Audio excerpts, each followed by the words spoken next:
தன்மானங்கிறது பணம் இருக்கிறவங்களுக்கு மட்டும் சொந்தமானது இல்லை. ஒரு மனுஷனாக பிறந்த எல்லாருக்குமே தன்மானங்கிறது ரொம்ப முக்கியமானது தான். ஒருத்தர்கிட்ட நம்ம தன்மானத்தை விட்டு கொடுத்து தான் பசிக்கு சோறு கிடைக்கும்னா, அப்படியாப்பட்ட உணவே வேணாம்னு உதறிட்டு கம்பீரமாக நடந்து போகிற ஒரு பொண்ணோட கதை தான் இது. நேயர்களுக்கு வணக்கம். கதையின் குரலாக சுஜா சரண். இந்த பதிவில் நாம் கேட்க போகிற கதை திரு ஜெயகாந்தன் அவர்கள் எழுதிய 2 குழந்தைகள். 2 அடுக்கு வீடு, 3 அடுக்கு மாடி அப்படின்ற கட்டிடங்கள் நிறைஞ்ச அந்த தெருவில் பெரிய பெரிய உத்தியோகஸ்தர்கள், டாக்டர்கள், வக்கீல்கள், இந்த மாதிரியான ஆளுங்க தான் வாழ்ந்துட்டுருக்காங்க. அது மட்டும் இல்லாமல் ஒவ்வொரு வீட்டுக்கும் பக்கத்துலேயும் அந்த வீட்டை நெருங்கின மாதிரியோ இல்லைன்னா கொஞ்சம் தள்ளியோ கொட்டகைகள் அமைஞ்சிருக்கும். சில கொட்டகையில் பசுமாடு எல்லாம் இருக்கும், சில கொட்டகையில் கார்கள் எல்லாம் நின்று இருக்கும். இப்படி உயிருள்ள உயிரில்லாத பொருள்களுக்கெல்லாம் இடம் கொடுத்த அந்த தெருவில் சிவப்பிக்கும் அவளுடைய மகன் சோனையாவுக்கும் அவ்வளோ சீக்கிரத்தில் இடம் கிடச்சிடலை. முதல்ல அந்த 2 பேரும் ஒரு வீட்டு திண்ணையில் உட்கார்றாங்க. அந்த வீட்டோட உரிமையாளர் அவரை விரட்டி விட்டுடுறாங்க. அப்புறம் அந்த ரிட்டையர் ஆன சப் ரிஜிஸ்ட்ரார் சுப்பு ஐயரோட மனைவி தான் அவங்க 2 பேருக்கும் அவங்களுடைய மாட்டு கொட்டகையில் ஒரு இடம் கொடுக்குறாங்க. அடிக்கிற மழைக்கும் வெயிலுக்கும் குளிருக்கும் இந்த கொட்டகை தான் அவங்களுக்கு ஒரு அரணாக அமைஞ்சிருந்துச்சு. அவள் ஒன்றும் அங்கே சும்மா தங்கலை.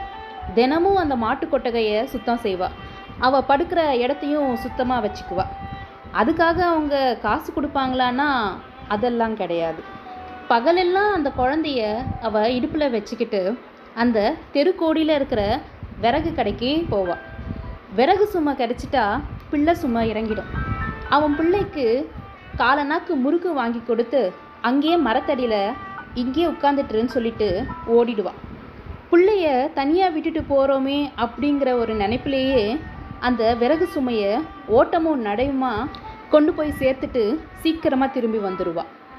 சோனையாவும் புத்திசாலித்தனமாக அம்மா வரும் வழியிலே பார்த்தவாறே உட்கார்ந்துருப்பான். அது வரைக்கும் அவன் முறுக்க சாப்பிடவே மாட்டான்.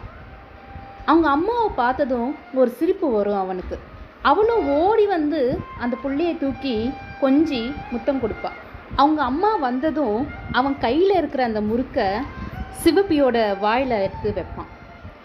அதை கொஞ்சமாக கடிச்சிட்டு, நீ தின்னுட ஐயா அப்படின்னு சொன்னதுக்கு அப்புறம்தான் அவன் முறுக்கையே சாப்பிடுவான்.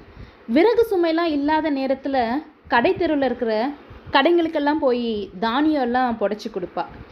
பகலெல்லாம் உழைச்சிட்டு இந்த சாயங்கால நேரத்தில் அந்த பெரிய தெருவோட ஒரு மூலையில் ஒரு மரத்தடியில் 3 கற்களை சேர்த்து வச்சு அடுப்பு மூட்டி சோறு சமைச்சு அவனும் அவன் குழந்தையும் சாப்பிட்டதுக்கப்புறம் அந்த மாட்டு கொட்டகையில் வைக்கோலெல்லாம் பரப்பி போட்டு 2 பேரும் தூங்குவாங்க.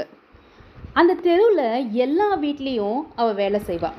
அதிலும் சுப்பு ஐயர் வீட்டுக்காரர்கிட்டெல்லாம் தனி சலுகை தான் அவளுக்கு. மற்ற வீட்டிலலாம் வேலை செஞ்சால் அதுக்கு கூலியாக காசு வாங்கிக்குவா. ஆனால் சுப்பு ஐயர் வீட்டில் வேலை செய்கிறதுக்கு அவங்க மனைவி எப்பயாச்சும் காசு கொடுத்தாலும் அதை வாங்க மாட்டா. அவள் செய்கிற வேலைக்கு மீந்து போன சோறு குழம்புன்னு எல்லாமே அவளுக்கு சுப்பு ஐயரோட மனைவி கொடுத்துடுவா. அவளாக கேட்டு வாங்கிறது என்னென்னா, மத்தியான நேரத்தில் சோறு வடித்த கஞ்சியில் ஒரு குவளை கஞ்சி மட்டும்தான். சோறு கொடுக்குற சுவையை விட அந்த கஞ்சியில் அவளுக்கு தனியான சுவை இருக்கும். சுப்பு ஐயர் வீட்டுக்கு அவங்க கிராமத்துலேருந்து நெல்லெல்லாம் வரும். நல்ல வீட்டு அரிசி, பச்சரிசி கஞ்சி அவ்வளவு மணமாக இருக்கும். அவளுக்கு அது குடிக்க குடிக்க இனிக்கும். எந்த வேலையாக இருந்தாலும் சரி, ஒரு 10-11 மணிக்கு ஐயர் வீட்டு வாசப்படியில் தகர குவளையோடு வந்து நின்றுடுவாள். அன்றைக்கும் அப்படி தான் தகர குவளையோடு வந்து நின்னான். அந்த குவளையின் சத்தம் கேட்டு அங்கே ஈசி சேரில் படுத்திருந்த ஐயர் லேசாக நிமிர்ந்து பார்த்தாரு. அடியே, உன் ஸ்வீகாரம் வந்திருக்கா பாரு, ஐயர் குரல் கொடுத்தாரு. சுப்பு ஐயருக்கு சிவப்பியை பார்த்தா கொஞ்சம் கூட பிடிக்காது. ஐயரோட மனைவி அவகிட்ட பிரியமாக இருக்கிறது தான் அதுக்கு காரணம்.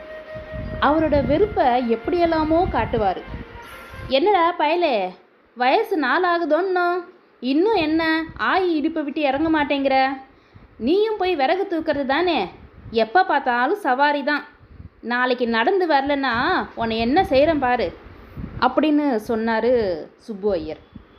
அவர் ரொம்ப வேடிக்கையாக சொல்கிறாரு அப்படின்னு நினச்சி சிவப்பி மகிழ்ந்து போய் அவனுடைய பிள்ளைய முத்தமிட்டா. அதுக்குள்ளே சுப்பு ஐயரோட மனைவி உள்ளே இருந்து கஞ்சியை உப்பு போட்டு கலந்து எடுத்துகிட்டு வந்தா. சிவப்பி கொஞ்சம் தூரமாக நின்று திண்ணையோரமாக ஒதுங்கி அவள் புடவையிலேயே அந்த குவளையை பிடிச்சி கஞ்சியை வாங்குறா. அவங்க மனைவி கஞ்சியை ஊற்றும்போது அந்த ஈசி சேரில் சாஞ்சிட்டு இருந்த சுப்பு ஐயர் நிமிர்ந்து உட்காந்து அதையே கூர்ந்து பார்க்குறாரு. அந்த அம்மா ஊற்றுற கஞ்சியிலேருந்து ஒரு பருக்க சோறு அதில் விழுந்தாலும் அவ்வளவு தான். ஐயர் வீட்டு அம்மா இருந்த இருப்பும் இந்த கஞ்சி தண்ணிக்கு கூட வக்கில்லாமல் அவங்களோட அப்பா லாட்ரி அடித்ததையும் சொல்லி குத்தி காட்ட ஆரம்பிச்சிருவார். என்னடி அது லொடக்குன்னு கொட்டிடுத்தே அப்படின்னு புருவத்தை உயர்த்தின மாதிரியே கேட்குறாரு. அந்த அம்மாளுக்கோ பயங்கரமாக எரிச்சல் வருது. காட்டுடி, ஐயர்கிட்ட கொண்டு போய் காட்டு, கையை விட்டு தொழவி பாருங்கோ, இந்த ஆற்று சொத்தை எல்லாம் கொண்டு போய் கொட்டினேனான்னு. இவர் துப்பு கண்டுபிடிக்கிறார் அப்படின்னு சொல்லிட்டு அம்மா உள்ளே போயிடுறாங்க.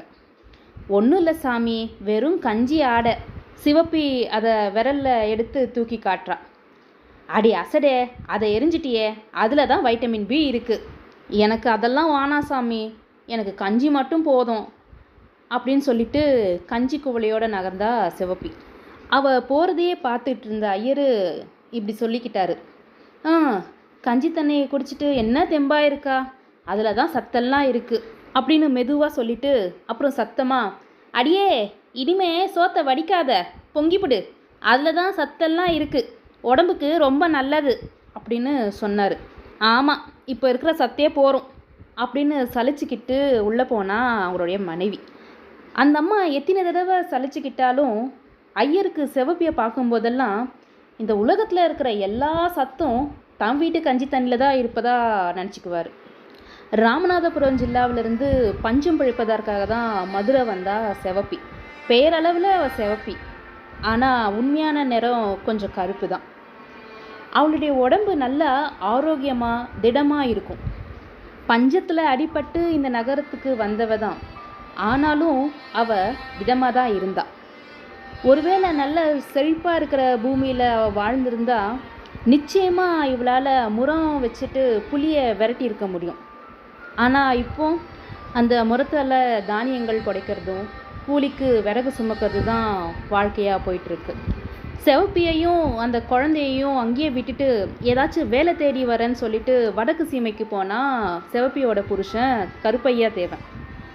அவன் இன்னும் வரலை. கிட்டத்தட்ட ஒரு 6 மாதம் ஆயிடுச்சு. அன்றைக்கி ஐயருக்கு பிறந்த நாள். அதனால் அவங்க சொந்தக்காரங்க எல்லாம் வந்திருந்தாங்க. வந்தவங்களுக்கெல்லாம் பந்தியில் சாப்பாடு நடந்துட்டு இருந்துச்சு. சிவப்பி கஞ்சிக்காக வெளியே காத்துட்ருந்தா. அவளோட குழந்த பசியால் துடிச்சிட்டு இருந்தான். அவனுக்கு பராக்கு காட்டிட்டு பேசி சிரிச்சுட்டே கொட்டகையில் ஒரு ஓரமாக இருந்த மரத்தோட நிழலில் உட்கார்ந்துட்டு இருந்தா சிவப்பி. உங்கள் ஐயா எங்கலை அப்படின்னு மகனோட முகத்தை பிடிச்சி கொஞ்சினா சிவப்பி. ஐயா ஓ போயிட்டாரு, எப்பல வருவாங்க உங்கள் ஐயா அப்படின்னு சொன்னதும் அவன் மடியிலேருந்து இறங்கி போய் தெருவில் நின்று 2 பக்கமும் மாறி மாறி பார்த்துட்டு வந்தான். ஆத்தா, ஐயா, அப்படின்னு அவன் 2 கையையும் விரிச்சான் சின்ன பையன். அவன் முகத்தில் ஒரு ஏமாற்றமும் சோர்வும் இருந்துச்சு. ஐயா நாளைக்கு வந்துடும், வர்றப்போ உனக்கு மிட்டாயி, முறுக்கு, புது சட்டை எல்லாம் கொண்டு வரும். அப்புறம் நம்ம ஊருக்கு போய் நம்ம வீட்டில் இருக்கலாம் அப்படின்னு அவள் சொல்லும்போது அவள் குரல் தழுத்தழுத்துச்சு. கண்களில் நீர் எட்டி பாட்டுச்சு. அந்த குழந்தைக்கு முத்தம் கொடுக்கும்போது அந்த குழந்தையோட முகத்திலேயே அவளோட கண்ணீரை தொடச்சிக்கிட்டான். அந்த சமயம் ஐயர் வீட்டு வாசலில் இலெல்லாம் வந்து விழுற சத்தம் கேட்டுச்சு. அத்தா, கஞ்சி கஞ்சி அப்படின்னு அந்த குழந்தை பறந்தான். அந்த மகனை தூக்கிக்கிட்டு இடுப்பில் வச்சுக்கிட்டு கையில் அந்த தகர குவளையோடு போய் நின்னா சிவப்பி. சுப்பு ஐயர் அப்போதான் சாப்பிட்டு முடிச்சுட்டு திண்ணையில் இருக்கிற ஈசி சேரில் வந்து சாஞ்சி உட்காந்து ஒரு பெரிய ஏப்பை விட்டார். அங்கேருந்து சிவப்பியை பார்த்துட்டு, என்ன சிவப்பி அப்படின்னு கேட்டார். இன்னைக்கு விசேஷங்களா சாமி? அவள் சாதாரணமாக கேட்கணுன்னு கேட்டா. என்னத்த விசேஷம் போ, ஊர்லேருந்து என் பொண்ணு வந்திருக்கா, அதான். இவளுக்கு ஏதாவது தர வேண்டி இருக்குமோ அப்படின்னு நினச்சி பூசி மழுப்பினார் ஐயர். உள்ளேருந்து அம்மாவோட குரல் கேட்டுச்சு. யாரு? சிவப்பியா? ஆமாங்க சித்த, அந்த சந்து வழியாக கொல்லப்புறம் வாயேண்டி. உன்னை தான் நினச்சிட்டே இருந்தேன். தொட்டியில் 2 வாளி ஜலம் சேர்ந்து நிரப்பு. சாப்பிட்ட வாளுக்கு கையெலம்பு கூட ஜலம் இல்லை, சீக்கிரம் வா அப்படின்னு அவங்க அம்மா குரல் கொடுத்ததும் இடுப்பில் இருந்த குழந்தையோட உள்ளே போனா சிவப்பி. இடுப்பை விட்டு இறங்காமல் உன் உசுரை வாங்கிறதே. சரி, அத்தை இப்படி இறக்கிட்டு போ அப்படின்னு ஐயர் சொன்னார். குழந்தைய இறக்கிட்டு மர நிழலில் உட்கார வச்சுட்டு, ஆத்தா போய் கொஞ்சம் தண்ணி இறச்சி ஊற்றிட்டு வரேன், அழுவாமல் இங்கேயே இருக்கியா அப்படின்னு சொல்லிட்டு அவளுக்கு முத்தம் கொடுத்துட்டு போனா சிவப்பி. அவனும் சரின்னு சொல்லிட்டு தரையில் சம்மணம் போட்டு உட்கார்ந்தான். சந்து பக்கம் போகும்போது சிவப்பி திரும்பி திரும்பி அவன் மகனையே பார்த்துட்டு சிரிச்சிட்டே போனான். அவனும் சிரித்த மாதிரியே உட்கார்ந்துருந்தான். அந்த பையன் அழாமல் அடம் பிடிக்காமல் அவங்க அம்மா பின்னாடியே போகாமல் இருந்ததில் ஐயருக்கு கொஞ்சம் ஏமாற்றம், கொஞ்சம் ஆத்திரம் கூட வந்துச்சு. அப்போது உள்ளேருந்து பெரிய குரலில் அழுதுகிட்டே வந்தான் அவருடைய மகள் வயிற்று பேரன். அவனுக்கும் 4 வயசு தான் இருக்கும். அவனுடைய 4 விரலையும் வாயில் திணிச்சிட்டு சினிங்கிக்கிட்டே வந்தான் பேரன். ஏண்டா கண்ணா அழற, இப்படி வா, மடியில் வந்து உட்காரு அப்படின்னு பேரனை கூப்பிட்டாரு ஐயர். மாட்டேன் போ அம்மா ஆ அப்படின்னு வாயை பொழந்து அழத் தொடங்குனா அந்த குழந்தை. அம்மா சாப்பிட்றாடா கண்ணா, சாப்பிட்டுட்டு வந்து உன்னை தூக்கிக்குவா, சமத்தான்னோ. இதை பாரு அந்த பையனை, அவங்க அம்மா எங்கேயோ போய் தான் இருக்கா, உன்னை மாதிரி அவன் அழறானா அப்படின்னு சோனையாவை காட்டினாரு ஐயர். சோனையாவோ அவன் கையை தட்டிட்டு ஐயரோட பேரனை பார்த்து சிரித்தான். இவனும் காலை உதச்சிட்டு ஓன்னு அழுதான். தனது பேரனுக்கு வேடிக்கை காட்ட போய் தம் பேரனே அவனுக்கு வேடிக்கையாக போனானே அப்படின்ற ஊமா ஆத்திரம் ஐயருக்கு வந்துச்சு. ஏண்டா சிரிக்கிற, அப்படியே போட்டேன்னா அப்படின்னு விளையாட்டாக கண்டிச்சாரு ஐயர். அந்த பையன்தான் அசடு, அவனை நன்ன அடிப்போமா அப்படின்னு கேட்டார் ஐயர். ஐயரோட பேச்செல்லாம் காதில் வாங்காமல் கத்து கத்துன்னு கத்துனா அவரோட பேரன். இதை விட அசடு லோகத்தில் உண்டோ, நன்னா உதைக்கணும் அப்படின்னு சொல்லிக்கிட்டே ஐயரோட மக எச்சிய எலியோட தெருப்பக்கம் வந்தா. எலியை போட்டுட்டு கையை கழுவுனான். இப்படி கத்தி கத்தி என் பிராணனை தொலைக்காத அப்படின்னு சொல்லிட்டே மகனை வந்து தூக்குனா ஐயரோட மக. என்னடி பொண்ணே, ஒன்றும் சாப்பிடாம இலையை கொண்டு வந்து அப்படியே எரிஞ்சிருக்கே, எல்லாம் அப்படியே இருக்குது, ஜாங்கிரி கூடன்னா அப்படியே கிடக்கு, இப்படி வேஸ்ட் பண்ணுவாளோ அப்படின்னு கேட்டார் ஐயர். இவன் எங்கே என்னை சாப்பிட விட்டாதானே அப்படின்னு கோவமாக தூக்குனா மக. சரி சரி, அவனை கத்த விடாத, அவனுக்கு ஒரு ஜாங்கிரி கொடு அப்படின்னு சொல்லிட்டு சோனையாவை பார்த்தாரு ஐயர். ஏன்னா பயலே, நோக்கு ஜாங்கிரி வேணுமா அப்படின்னாரு கண்களை சிமிட்டிக்கிட்டே. பையனுக்கு ஒன்றும் புரியல. மிட்டாயிடா, மிட்டாய் வேணுமா? மிட்டாய் என்றதும் பையனுக்கு புரிஞ்சிருச்சு. சந்தோஷமாக தலையை ஆட்டிக்கிட்டே எழுந்து கிட்ட வந்தான். அதோ அதான் மிட்டாயி, எடுத்து தின்னு பாரு, இனிக்கும் அப்படின்னு நாக்கை சப்பு கொட்டிட்டே எச்ச இலையை காட்டினாரு ஐயர். சோனையாவும் அவனோட பிஞ்சு கரங்களில் அந்த எச்சலில் கிடக்கிற ஜாங்கிரியை எடுத்து வாயில் வச்சு சுவைச்சு பார்த்தான். அப்போ அங்கேருந்து ஓடி வந்த அவங்க அம்மா, எலே எலே போடலை கீழே தூ அப்படின்னு சத்தம் போட்டுக்கிட்டே கிட்ட ஓடி வந்தான். கிட்ட வந்து அவன் கையில் இருக்கிற அந்த ஜாங்கிரியை தட்டி விட்டுட்டு துப்புல துப்பு அப்படின்னு அவன் தலையிலேயே நறுக்குன்னு ஒரு கொட்டு கொட்டுனான். சோனையா அழ ஆரம்பித்தான். அவன் அழுகும்போது வாயை திறக்கும்போது அவன் வாயிலிருந்து ஜாங்கிரியை அவளோட விரலால் எல்லாத்தையும் எடுத்து வெளியே தூக்கி எறிஞ்சான். நான் எலும்பை முறித்து கஞ்சி ஊற்றுறேன், எச்ச பொறுக்கிறியா அப்படின்னு அவன் முதுகில் பலமாக ஒரு அறை அரைஞ்சான். குழந்தைய அடிக்காதடி சேப்பி அப்படின்னு ஐயர் சொன்னார். அதுக்கு சிவப்பி, இல்லை சாமி, நாங்கள் ஏழைங்க தான், இப்போவே கண்டி காட்டி நாளைக்கு எச்சில் பொறுக்கியாவே ஆயிடும் அப்படின்னு சொல்லிட்டு இடுப்பில் இருக்கிற சோனையவை முகத்தை தொடச்சிட்டு இனிமேல் எச்செல்லாம் எடுக்காத அப்படின்னு சமாதானப்படுத்தினான். அந்த பையன் அழுதுகிட்டே ஐயரை காட்டி, சாமி சாமி தான் எடுத்து திங்க சொல்லிச்சு அப்படின்னு அழுதான். சிவப்பிக்கு உடம்பு அப்படியே பதச்சிச்சு. அப்படியே கண்களில் கோவத்தோட ஐயரை பார்த்தா. ஏன் சாமி, உங்கள் பிள்ளையா இருந்தால் சொல்லுவீங்களா? உங்கள் எச்சி வசதியாக இருந்தால் உங்களோட, என் பையனுக்கு அதை ஏன் தரணும் அப்படின்னு கோவமும் அழுகையுமா அவள் கேட்டான்.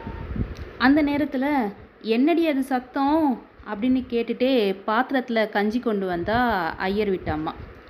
நீயே பாருமா, என் புள்ளிக்கு எச்சில் திங்க பழக்கி கொடுக்குறாருமா சாமி அப்படின்னு கண்ணை தொடச்சிக்கிட்டா சிவப்பி. நான் என்னடி பண்ணுவேன்? நேக்கு ஒரு பச்சை குழந்தை, உன் குழந்தைய நீ அடிக்கிற, நான் என்ன பண்ணுறது சொல்லு அப்படின்னு ஐயர் வீட்டு அம்மா சொல்கிறாங்க. இங்கே ஒரு விஷயத்தை நாம் கவனிக்கணும். அதாவது ஆசிரியர் ரொம்ப அழகாக இங்கே சொல்லியிருப்பார். சோனையா சின்ன குழந்த, அதனால் அவங்க அம்மா சிவப்பியை அவளை அடிக்கிறாள். ஆனால் ஐயர் அம்மா ஐயரை குழந்தையாக தான் பார்க்குறாரு.